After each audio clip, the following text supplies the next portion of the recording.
Hello and welcome to Scale Stuff. In this week's video I'm going to be taking a look at the Armourfast 1/72 scale Jagdpanther box set. Aimed more at tabletop gamers than modelers, this kit comes with 2 tanks in the box. Costing less than a tenner, I thought it was worth risking it for a biscuit to try out this UK manufacturer's offering. In the box you get not much, just 2 sets of sprues to make the tanks.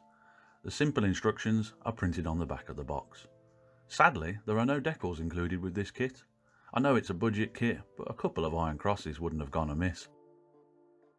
A first quick look at the sprues shows that they're pretty basic. The detail is okay, but it's all very simplified. They very much remind me of an older 80s kit. Regardless, this is going to be a mega fast build, even compared to some of the smaller Airfix starter sets that I've built in the past. Some of the details on the parts look a little bit rounded off rather than square, so I'm concerned that the tanks might have a little bit of a cartoony look to them when they're done, but I don't want to judge them too harshly before they're painted.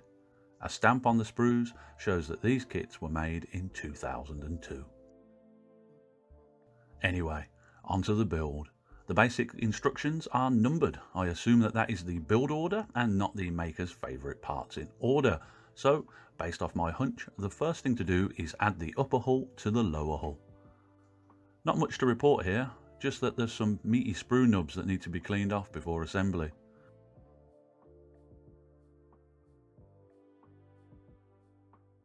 The fit is okay. I don't like the big empty voids where the fenders should be, but they won't be viewable when the kit's on its wheels. Now it's time to add the tracks. These are a simple one-piece affair. There was virtually no flash to clean up on these, and were really mindlessly simple to add.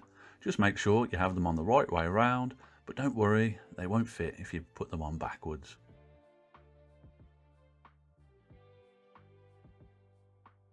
Next up, it's adding the barrel cleaning rod holder, at least I think that's what it is. These bits need a bit of flash cleaning up before adding them to the tank. Sadly, there is no real solid place marked on the tank to put them, so I just added them in the rough area that I've seen them on other models.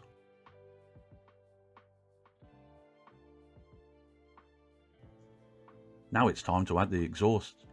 Same as the cleaning rods, there's a little bit of flash to clean up here.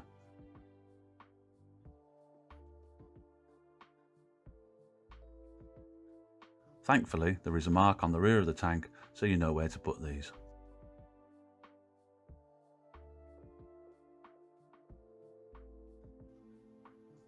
Exhausts on, it's time to add the gun barrel to the tank. This bit comes in 2 parts. It's got the standard issue flash to clean up. The barrel has a big feed port to remove on one side. This is all mindlessly simple to build though. Barrel together, it's time to glue it in place. There's no frills in this kit.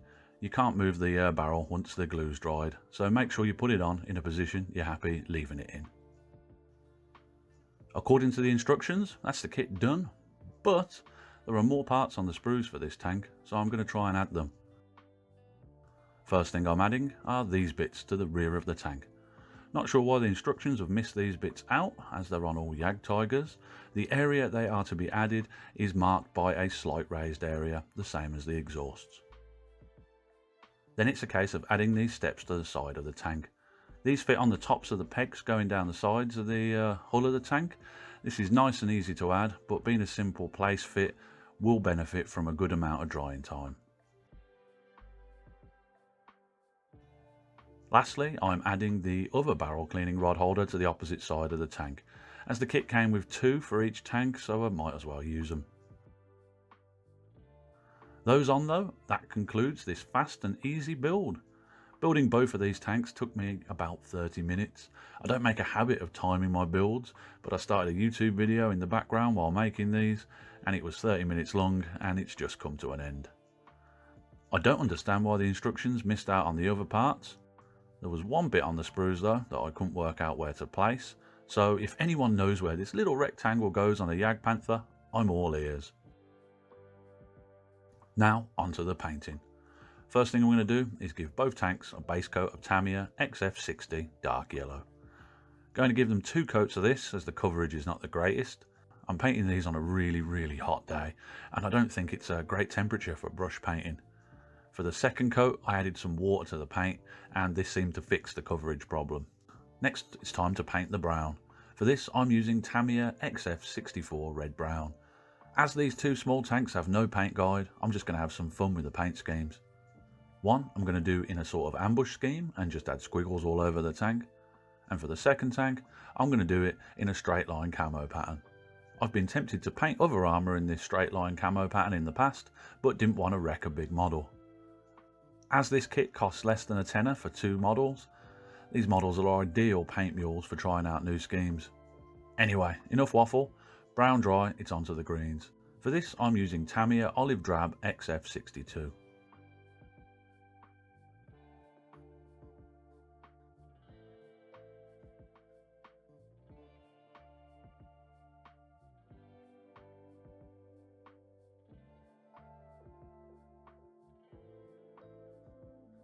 Now it's time to paint the tracks. I'm using Vallejo black for these. As the tracks are one piece, they're going to be a nightmare to paint, so I'm going to do this bit off screen.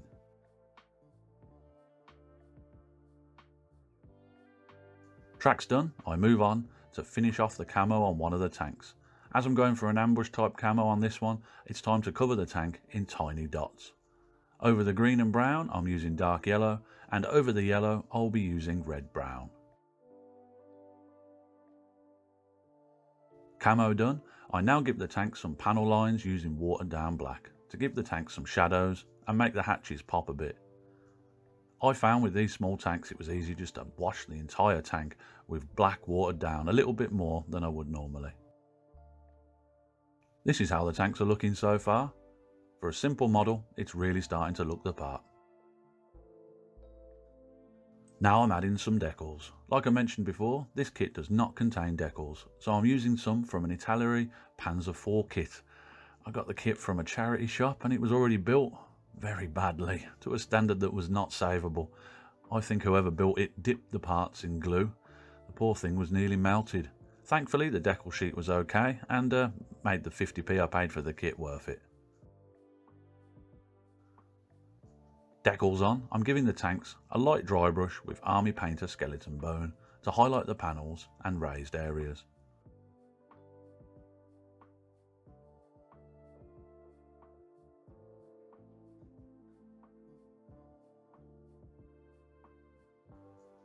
Then I'm giving the tank a light weathering with a wash of BS Dark Earth.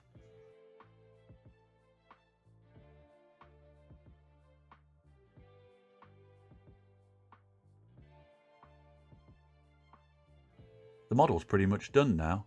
Lastly, I'll go around the model, tidying up a few bits here and there, and dry brush the tracks lightly with some gunmetal.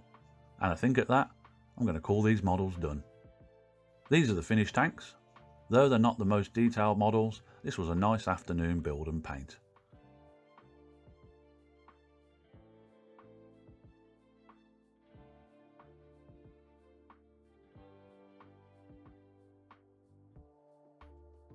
In conclusion, the Armourfast 1/72 scale Jagdpanther box set is a nice model kit. Fast and easy to build, these little tanks will be great for a number of applications. They'll be great for beginners just getting into small scale armour, for tabletop gaming, and as a test paint mule for trying out colour schemes for bigger projects. Costing only £6 brand new and getting 2 models in the box, I think they're amazing value for money at £3 a unit. Even a disaster with these is not going to break the bank. The kit, however, is not the most detailed of models. It simplifies down a few details and misses off all the gear down the sides of the tank. I don't like the void behind the wheels, but you can't really see it most of the time. I also don't understand why the kit doesn't come with any decals, but for the price, I don't think you can expect perfection. I really enjoyed painting these little Jagdpanthers up, and their low price allowed me to feel comfortable trying out a new straight line colour scheme. Anyway, that's my build and review of the Armourfast Jagdpanther kit. As always, thank you for watching. If you've made it this far, consider subscribing, as it really helps the channel out. Until next time though, look after yourselves and have a good one. Goodbye.